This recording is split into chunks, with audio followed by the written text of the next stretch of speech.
The craftsmanship behind wooden homes in southern China reflects centuries of accumulated knowledge, environmental adaptation, and artistic refinement. In provinces such as Guangdong, Guangxi, and Fujian, traditional wooden houses were not simply shelters.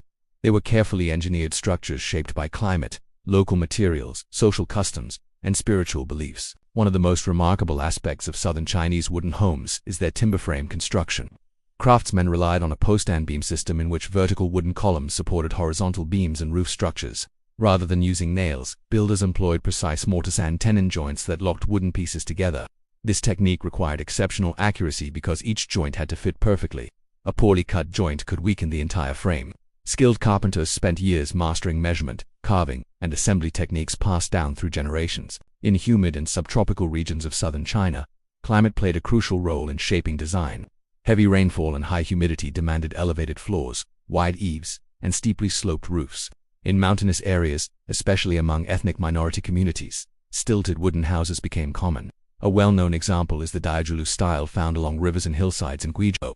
These houses were raised on wooden pillars to protect against flooding, wild animals, and damp ground conditions. The craftsmanship involved in balancing these structures on uneven terrain demonstrated deep understanding of both engineering and the natural landscape. Southern China is also home to the famous Tulu communal houses of Fujian. Although many Tulu structures incorporate rammed earth walls, their interior frameworks rely heavily on complex wooden beams and staircases. The carpentry inside these buildings required coordinated teamwork and careful planning. As multiple families lived within a single circular or rectangular complex, the wooden interiors allowed for flexibility and repair, ensuring longevity despite the region's challenging climate. Another defining feature of southern wooden homes is decorative carving. Craftsmen did not view wood solely as a structural material. It was also an artistic medium. Door frames, window panels, beams, and railings were often carved with intricate patterns symbolizing prosperity, longevity, and harmony. Motifs such as dragons, phoenixes, flowers, and scenes from folklore reflected both cultural identity and family values. In regions like Guangdong, elaborate ancestral halls showcase some of the finest examples of wooden carving, demonstrating the high social status associated with skilled craftsmanship. The construction process itself was often a communal activity. Building a wooden home required cooperation among carpenters, woodcutters, and family members. Timber selection was particularly important.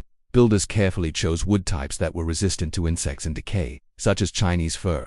The wood was seasoned and dried properly before use to prevent warping or cracking. Every stage from cutting and shaping to assembling and finishing demanded patience and precision. Despite the vulnerability of wood to fire and rot, many southern wooden homes have survived for generations due to continuous maintenance and repair. The modular nature of timber construction allows damaged parts to be replaced without dismantling the entire structure. This adaptability reflects a sustainable building philosophy rooted in respect for resources and long-term use. In conclusion, the craftsmanship behind wooden homes in southern China represents a sophisticated blend of engineering, artistry, and environmental awareness. Through masterful joinery, climate-responsive design, and intricate decoration, traditional builders created homes that were not only functional but also culturally meaningful. These wooden structures stand as living evidence of the skill, creativity, and resilience of southern Chinese communities.